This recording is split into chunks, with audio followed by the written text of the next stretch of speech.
Hello everyone and welcome back to my Days of Our Lives 21 YouTube channel. I hope you guys are having a wonderful day. Before we start, please hit the subscribe button and give this video a thumbs up. Stefan finds Teresa eating alone in the bistro. She gloats over moving into the Kiriakis manse with Alex, just as Alex is enjoying himself in bed with Kristen at the DiMera manse. After Alex gifts Kristen a sparkly cuff, his phone beeps. Alex assumes it's Maggie, wondering why he's not in the office. As much as Kristen is enjoying him, she warns EJ will hurtle if he feels Titan's vulnerable. Alex isn't unfazed. His phone beeps again, and he realizes he's late for an appointment. He reluctantly gets out of bed. In the Montana motel, Ava wakes up alone in bed. She flinches upon turning over to see Lucas on a hut next to her. At the office, Harris hardly works on a laptop. He says he just heard from Andrew Donovan. They cracked the law in Clyde's book. The ISA is forming a task force to track the dealers they uncovered, a couple of whom are original. Harris is confident one of them will him to Clyde. Ava wants to go with him, but Harris refuses her. In her office, Marlena addresses on the phone to Roman. She's glad he's there for Eric right now and says she'll check in with him. She hangs up and gazes at a framed print of Jude on her office. In the DiMera living room, EJ hypercritically talks to Jude as he sleeps in a playpen after crying all night. EJ knows that will change as he adjusts to his new surroundings. Also, he'll be getting a more suitable name. Jude DiMera doesn't work for me, he says. Not at all. Alex and Kristen stumble downward and meet EJ's son. Alex spurts off to work while Kristen gets filled in on Sloan hijacking Jude. I knew that woman was horrible, but to steal a child, still, she doesn't believe Sloan pulled this off all by herself. EJ's only relaying what he knows. He has offered the SPD his coffers to track her down. Kristen points out that hasn't exactly helped the hunt for Clyde and prodigies if he's losing his magic touch. Shut up, Kristen, EJ grievances. At the bistro, Teresa wonders why Stefan runs a not-so-busy eatery when he's a privileged DiMera. He points out his heritage has changed hands relatively many times. He also defends the eatery's business, pointing out his GM quit. Ava made everyone feel welcome, he's just the plutocrat Joe. She suggests he get a new director also. He offers her the job. Teresa declines. She doesn't need to work since she's with Alex right now. After Harris has left the motel, Ava tells a cautious Lucas he wants them to stake out the post office for Goldman. Alex shows up late for his appointment with Marlena, who notes he canceled his last many sessions. After relating his romantic history, he tells her he's back with Teresa, but also seeing Kristen. He muses that Kristen is just enjoying having coitus again, while Teresa is substantially interested in his plutocrat.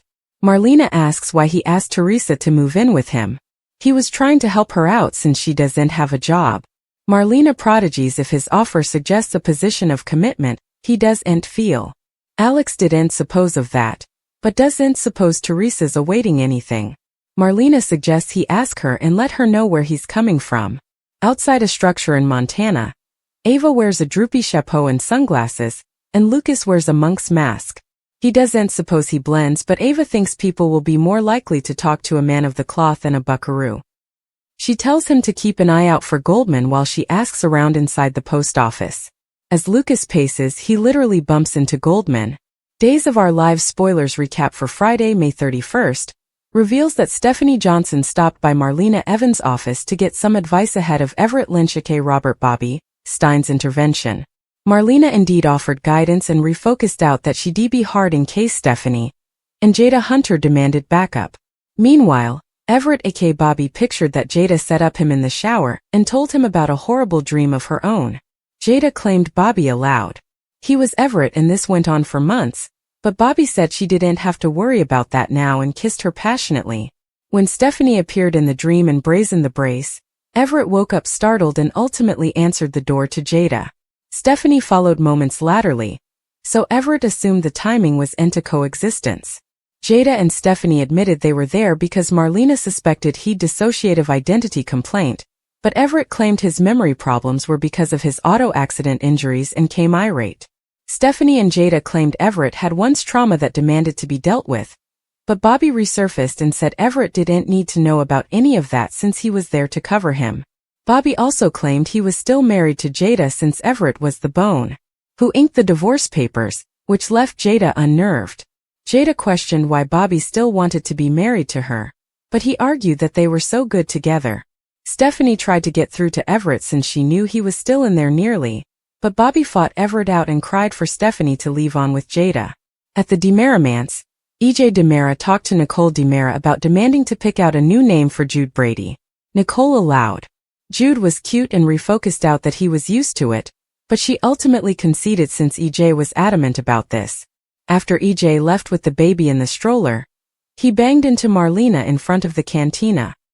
Marlena sounded sad as she saluted Jude, but she assured EJ that she was happy for him and got his gratefulness for being so gracious about all this. Coming on Friday's day's occasion, Marlena joined Jada and Stephanie for Everett's intervention. Bobby collapsed with a headache as his agitation boiled over, so Marlena tried to keep him calm as he rested in the fate. Although Bobby eventually agreed to head to the sanitarium for treatment, he murmured about no way letting Everett back out and left Stephanie bothered she no way see Everett again. After Melinda Trask got relief of incurious Rafe Hernandez, she gentled herself on the reverse. Melinda was relieved over satisfying Rafe she had no motive to help Sloan Peterson Brady, and that she hadn't been involved in the Jude handoff at all. In the city forecourt on Friday's day's occasion, Eric Brady brazened Leo Stark about his part in keeping the Jude secret quiet. Eric manhandled Leo and grilled him about Sloan's whereabouts, but Leo swore he'd no idea where she was. Once Rafe intruded, Eric pushed Leo to get out of his sight. Leo bolted before Rafe spoke to Eric about Melinda's story, which Eric snappily dissented with since Melinda had been the one to drop off Jude and was surely involved. Leo stopped by Melinda's office to worry about the Bobbies coming for him, but Melinda played down that possibility since she formally got Rafe to back off.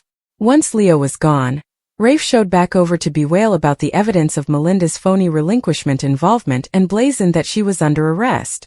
Leo also caught up with EJ outside the cantina, where he admitted he'd been allowing about their earlier arrangement and how it didn't make sense. It was odd for EJ to buy Leo's silence and bury the fact that his sprat with Nichole was alive, so Leo knew there was further to the baby switch story. Back at the DiMera-mance on Friday's duel show, Nichole was stunned when Sloan popped up after sneaking in. Sloan wanted Nichole to know she didn't plan to steal the baby and sounded repentant, but Nichole flew into a rage and made a vaticination about Sloan's downfall. After Nichole smacked Sloan in the face, she made it clear that Sloan merited that and further. Nichole blustered about Sloan stealing her of 6 months of Jude's life, and complained about Sloan acting like she was a lunatic for allowing Jude was hers. Likewise, Sloan made Nichole grovel for remission after she abducted Jude, due to Sloan's negligence in the city forecourt. Nichole wondered what kind of person did all that, so Sloan fired back about Nichole being a fraud since she passed off Sydney DiMera as her own formerly upon a time. Nichole didn't watch what Sloan allowed of her and picked up the phone to call the Bobbies. So Sloan headed for the door on Friday's day's occasion, only to find Eric standing in her path. Days of Our Lives spoilers say Sloan will realize she's got a big escape problem on her hands, so stay tuned for updates on all the surprising news that's coming up.